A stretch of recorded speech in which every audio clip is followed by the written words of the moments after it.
Rodada ótima para o Botafogo. Vencemos, nossos adversários diretos tropeçaram, pelo menos alguns deles, e abrimos uma boa vantagem aí no G6 do Campeonato Brasileiro. Eu sou Gustavo Bandeira, jornalista e botafoguense, e aqui nesse vídeo de análise da rodada você confere tudo sobre a 29ª rodada do Campeonato Brasileiro. Então se você torce para outro time, fica por aqui. Com certeza eu vou falar do jogo do seu time no final de semana e da situação do seu time na tabela do Brasileirão.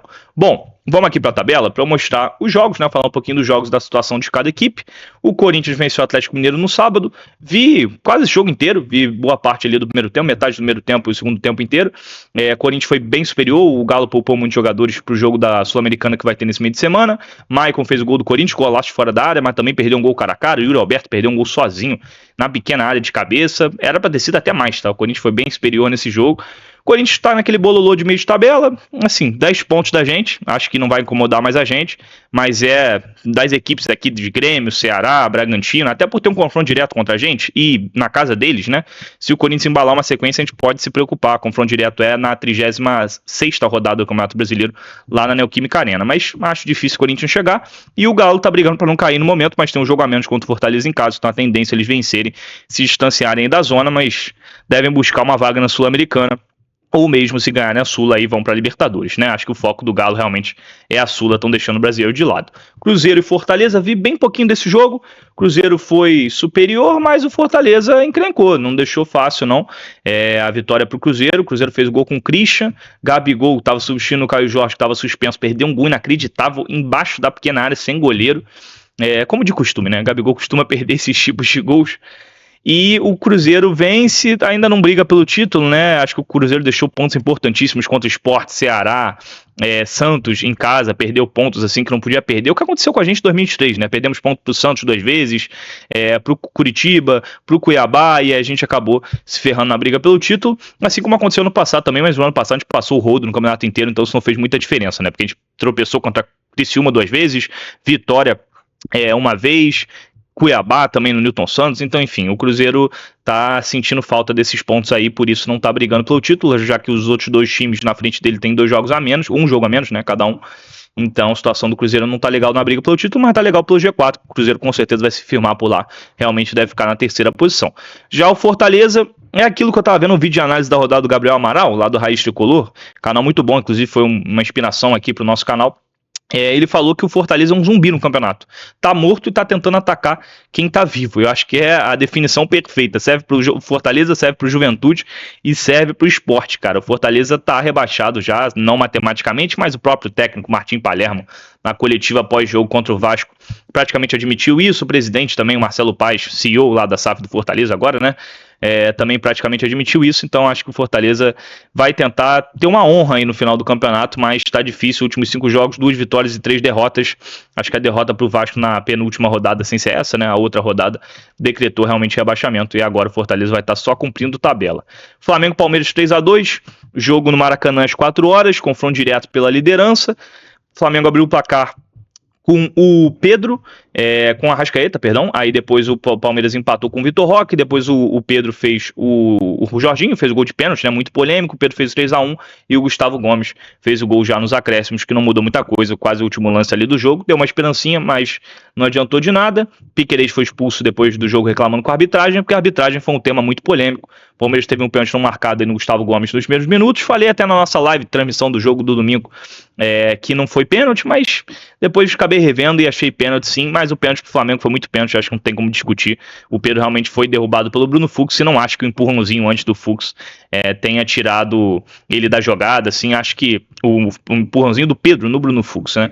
Acho que o empurrão foi normal, até pelo critério que estava adotando o Wilton Pereira Sampaio no jogo, contado normal de jogo, mas enfim, Flamengo fez uma pressão na arbitragem, acabou sendo um pouquinho ajudado, e agora tá colado no Palmeiras, 3 pontos, mesmo número de pontos, né, e um jogo a menos, já falar 3 pontos, eles estavam a 3 pontos e agora igualaram o número de pontos, um jogo a menos para cada lado, acho que essa briga vai se manter até a última rodada. Mirassol e São Paulo 3-0, mesmo horário do jogo do Botafogo, não vi esse jogo, a gente acompanhou ali saindo as bolinhas na transmissão. Reinaldo, Carlos Eduardo e Alisson marcaram pro Mirassol. Reinaldo lei do ex, né? Fez um gol de pênalti. O Carlos Eduardo também, gol de pênalti. O Alisson já foi um bonito gol aí de fora da área. Assim, o Mirassol continua embalado e o São Paulo tá numa má fase danada, né? Últimos 5 jogos, o São Paulo perdeu 4, ó, dá pra ver nas bolinhas vermelhas aqui do São Paulo na tabela, e o Mirassol tá ali, né? Aquilo eu acho que foi um bom resultado pra gente, porque o Mirassol tá a 6 pontos da gente, tá difícil de buscar o Mirassol, foi o que eu falei no último vídeo aqui de cálculos, Botafogo chegar na Libertadores, acho que só vai dar pra buscar o Mirassol se a gente vencer esse jogo, que é na próxima rodada, sem ser essa, lá no Maião. Acho difícil o Botafogo vencer lá, mas caso a gente vença, a gente pode chamar o Mirassol de adversário direto novamente. Mas no momento o Mirassol já se distanciou 6 pontos na frente do Botafogo. E foi bom porque o São Paulo ficou a 8 da gente. Então é um adversário que no momento não tá brigando com a gente. E acho difícil brigar, porque a tabela do São Paulo é difícil. Então, para o São Paulo brigar, vai ter que embalar uma boa sequência de vitórias contra adversários complicados. Bom, outro jogo aqui da 29ª rodada, Inter e Sport, foi no mesmo horário do jogo do Botafogo, também não vi. O Inter ganhou com gols do Borré e do Bruno Henrique. Inter venceu com facilidade, né? O Sport serve para mesma frase, mesmo discurso que eu falei aqui do Gabriel Amaral sobre o Fortaleza. Acho que é um zumbi realmente no campeonato, tá morto, tá tentando atacar quem tá vivo também. Mas o Sport consegue muito menos, né? São 2 derrotas e 3 empates nos últimos 5 jogos.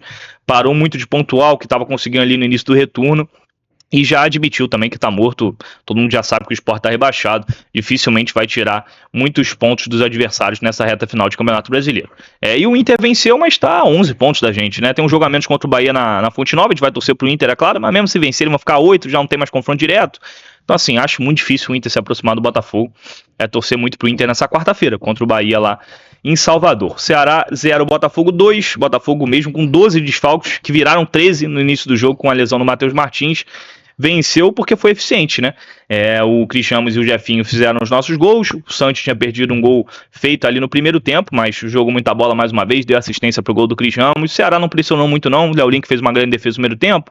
Depois, no segundo tempo, o Ceará sempre apelou muito para as bolas aéreas, Pedro Raul. Teve até uma bola em cima da linha que o Marçal tirou, que o Pedro Raul tinha driblado o Léo Link no primeiro tempo. Mas no segundo tempo achei o Ceará muito abaixo, o Botafogo foi superior no segundo tempo, o Ceará no primeiro. O Botafogo não sofreu muito na defesa. Grande partida do Marçal, do David Ricardo.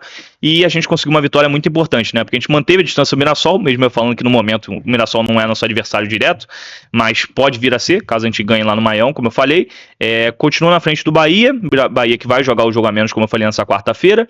E abriu 5 pontos para o Fluminense e 8 para o São Paulo. Então, uma vitória fundamental do Botafogo. Precisava voltar a vencer, afastar um pouquinho a crise. São 2 vitórias nos últimos 5 jogos.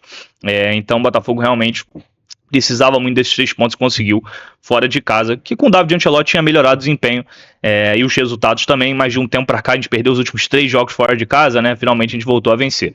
Bahia 4-0 no Grêmio, Bahia venceu com facilidade, tá? Poderia ter sido até mais, se não fosse o goleiro do Grêmio, Gabriel Grando, que fez uns 2 milagres ali, seria 6, 7 para cima. Gols do David Duarte, Rodrigo Nestor, William José, golaço do William José, uma paulada no ângulo, quase de fora da área ali. E também quem fez o outro gol foi o Iago, também, que fez o segundo gol lá da equipe do Bahia. O primeiro gol, na verdade. O Grêmio tá muito mal, né? O Grêmio do Mano Menezes já vinha avisando aqui. O Grêmio é muito ruim, cara. O time tecnicamente é muito abaixo. Assim, um time meio retranqueiro. A gente viu isso no jogo a menos contra a gente, né? Aquele jogo atrasado lá na arena do Grêmio. O Botafogo tinha 200 desfalques e mesmo assim quase ganhou. Só por causa da arbitragem não ganhou ali no final. Então o Grêmio vai ficar naquele bololô do meio de tabela. Não acho que vai cair, vai brigar para não cair. Acho muito difícil. Faltam 9 pontos aí pro Grêmio se livrar, 10 pontos pro Grêmio se livrar, enfim. É muito difícil o Grêmio brigar para não cair, mas é um time muito limitado tecnicamente. E o Bahia foi péssimo esse resultado pra gente, porque o Bahia continua com o mesmo número de pontos que o Botafogo e tem o jogo a menos para disputar, como eu já falei algumas vezes aqui, nessa quarta-feira. Juventude e Bragantino, não vi esse jogo porque eu estava no Maracanã, vou explicar já já. Isso, o Juventude venceu por 1-0, o gol do Peixoto. Parece que o Juventude foi melhor, né, durante o jogo. E foi bom, cara, porque o Bragantino continua ali muito atrás da gente, né? São 10 pontos agora. Vou mostrar aqui pra vocês, ó, o Bragantino tá com 36, o Botafogo 46, acho que dá pra cortar de vez esse adversário, né, o Bragantino acho que não é mais um concorrente direto do Botafogo, acho que os concorrentes diretos do Botafogo são São Paulo pra cima, tá, do Bragantino pra baixo, acho que não tem ninguém que possa brigar mesmo, só se o Corinthians embalar uma sequência de vitórias, como eu falei, e tem o confronto direto, faltam 3 rodadas, mas foi bom porque o Juventude tá morto no campeonato e quanto mais pontos tirar da galera de cima, melhor. O Juventude foi a 26 pontos, 5 pontos sair da zona, mas a tabela do Juventude é muito difícil, tem poucos jogos em casa, que é onde costuma pontuar bastante. Então dificilmente o Juventude vai reagir no Brasileirão. Vasco e Fluminense 2-0, como eu falei, estava no Maracanã. Sempre falo que minha namorada é vascaína, levo ela em alguns dos jogos, né? Tanto São Januário quanto o Maracanã. Primeira vitória que eu vi torcendo pro Vasco no Maracanã, né? Gols do Ryan e do Nuno Moreira. Fui com um amigo tricolor também, uma amiga vascaína, enfim, um amigo tricolor. Ele tinha visto 4 derrotas pro Vasco nos 4 jogos que ele foi. Eu falei, um tabu vai ser quebrado hoje ou vai ser empate, né? Um tabu foi quebrado, que foi o meu de nunca ver o Vasco no Maracanã torcendo pro Vasco vencer, né? O Vasco foi superior no segundo tempo, o Fluminense foi superior no primeiro tempo, perdeu uma chance cara a cara com o Cano, defesaço Léo Jardim. O Vasco fez um gol de fora da área do Ryan desviado. No segundo tempo, o Ryan chutou o de fora da área também. O Fábio espalmou, soltou, deu mole o Fábio. No rebote, o Andrés Gomes quase fez o gol, o Fábio fez um milagre. E aí, no outro rebote, o Nuno Moreira empurrou pro fundo do gol vazio. E depois o jogo virou assim, não teve nada, sabe? Virou um jogo ridículo, porque o Vasco começou a fazer olé, a torcida fazendo ula no Maracanã. O time do Fluminense não ameaçou em nenhum momento ali no segundo tempo. Partida muito abaixo do time treinado pelo Luiz Beldia. E um bom resultado pra gente, mas vou destacar aqui que a gente tem que ficar de olho no Vasco, cara. O Vasco tá a 7 pontos da gente no momento, tá? E tem confronto direto no Newton Santos na 32ª rodada, é isso, 32ª rodada, dia 5 de novembro. Então o Botafogo não pode perder esse jogo, Newton Santos pro Vasco, de maneira nenhuma, porque senão o Vasco pode se aproximar. O próximo jogo do Vasco é o Bragantino fora e depois o São Paulo dentro de casa, né? Bom, foi bom também porque o Fluminense, o único lado positivo dessa vitória do Vasco foi o Fluminense se afastar da gente, 5 pontos atrás do Botafogo, mas eles têm um jogo a menos contra o Ceará, que vai ser disputado, se eu não me engano, essa semana ou na próxima, eu acho que é na próxima. Então é um perigo aí o Fluminense, se vencesse, poderia se aproximar ainda mais. Se vencer o Ceará agora, vai a 44, continuaria aí a 2 pontos atrás do Botafogo. Então essa vitória do Vasco foi fundamental para afastar o Fluminense da gente, que vinha se aproximando, né? E não passa mesmo com o jogo a menos. Santos e Vitória, cara, vi esse jogo metade do primeiro tempo, segundo tempo inteiro.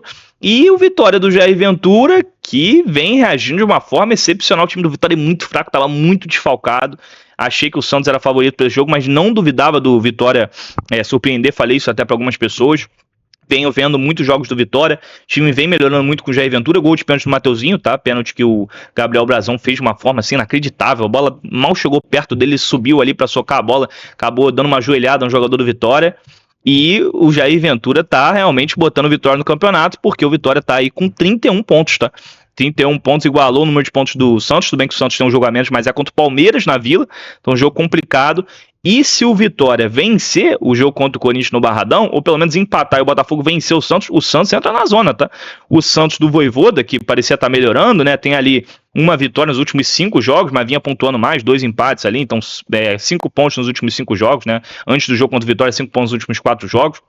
E não parece muito não, tá? Ganhou só os clássicos. Vou até abrir aqui a tabela os jogos do Santos. Esse aqui é o Vasco, né? Os jogos do Santos no Campeonato Brasileiro.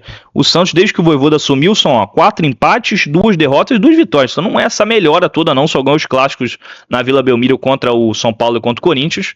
E o Santos fora de casa, peguei aqui a tabela de fora de casa, é o 16º pior, tá? Pior visitante do campeonato. Então o Botafogo tem obrigação de vencer o Santos no domingo, até com certa facilidade. Zé Rafael tá suspenso, não vai jogar, tem sido fundamental pro time do Santos. Então o Santos iludiu um pouquinho, tava melhorando com o Vojvoda, não tá tanto assim. E o Vitória, como eu falei, reagindo no campeonato. Jair Ventura botou o Vitória de volta no campeonato, né? O Vitória tava morto, tava 6, 5 pontos sair da zona, ninguém acreditava mais, tinha tomado 8-0 do Flamengo, voltou pro campeonato. E vou falar bem baixinho aqui, eu aceito o Jair Ventura pro ano que vem. Vão me xingar aqui. Com certeza alguém vai me xingar nos comentários, mas vou ficar quieto, não vou prolongar não. Outra coisa, eu vou destacar também o Vasco, tá, gente? Porque eu falei que pode brigar com a gente. Os últimos 10 jogos, não vai aparecer aqui pra vocês, mas os últimos 10 jogos o Vasco venceu 7, cara. Venceu 7, empatou 3. Não, nos últimos 10 jogos venceu 6, empatou 2 e perdeu 1. Só perdeu do Palmeiras fora de casa, venceu do Fluminense, venceu do Fortaleza, venceu do Vitória, venceu do Cruzeiro, do Bahia, só empatou com o Flamengo dentro de casa. O único resultado ruim foi o Ceará, né? Que eles tomaram gol no último lance, mas antes eles venceram do Sport e eliminaram a gente da Copa do Brasil, né? 2 empates contra ele na Copa do Brasil, que enfim, valeram muito a pena para eles. Então a fase do Vasco é maravilhosa. O Botafogo tem que abrir o olho com o Vasco como possível adversário. Não pode perder o confronto direto como eu falei lá no dia 5 de novembro. É um adversário que a gente tem que ficar de olho. Outras coisas a destacar: o Botafogo aumentou, probabilidade de chance de ir para Libertadores, 66%, tá? Tava com 50 e poucos por cento, agora aumentou, o Fluminense deu uma caída boa, o Fluminense estava com mais que a gente, estava com 50 e poucos, 0,1% a mais que a gente, caiu bem, mesmo com os jogamentos ainda tá bem abaixo. Torcer muito pro Fluminense não ganhar esses jogamentos do Ceará. Vasco aumentou bem, o Vasco estava com 2 ou 3%, foi para 11,8%, isso que eu tô falando, atenção, olho no Vasco. E a classificação para Libertadores por pontuação continua mais ou menos a mesma coisa. 87% de chance de se classificar com 58 pontos, G6, né? 59 pontos dá 94% de chance e 60 pontos dá 97% de chance, que é isso que a gente está trabalhando, né? Uma média ali entre 58 e 60 pontos para o Botafogo no momento. Se começar a embalar uma sequência de vitórias, a gente começa a trabalhar com mais pontos. Bom, é isso, galera. Acho que falei tudo sobre a rodada do Campeonato Brasileiro, falei sobre a situação do Botafogo e dos seus concorrentes diretos principalmente, dei uma ênfase aqui. É isso, é olhar para a tabela do Campeonato Brasileiro e falar que só tem Vasco, São Paulo, Fluminense e Bahia brigando com a gente no momento. Talvez o São Paulo nem isso, mas a rodada foi boa para definir alguns adversários aí do Botafogo que já não são mais, outros que estão brigando mais forte, surpresas como o próprio Vasco. Acho que o Botafogo tem que continuar vencendo aí no campeonato para a gente ficar mais tranquilo, e a classificação para a Libertadores está na mão, né? A verdade é essa, a tabela do Botafogo nesse instante do Campeonato Brasileiro é bem tranquila. Beleza, tamo junto, saudações alvinegras. Se gostou, deixa o like, se inscreve aí no canal. Valeu!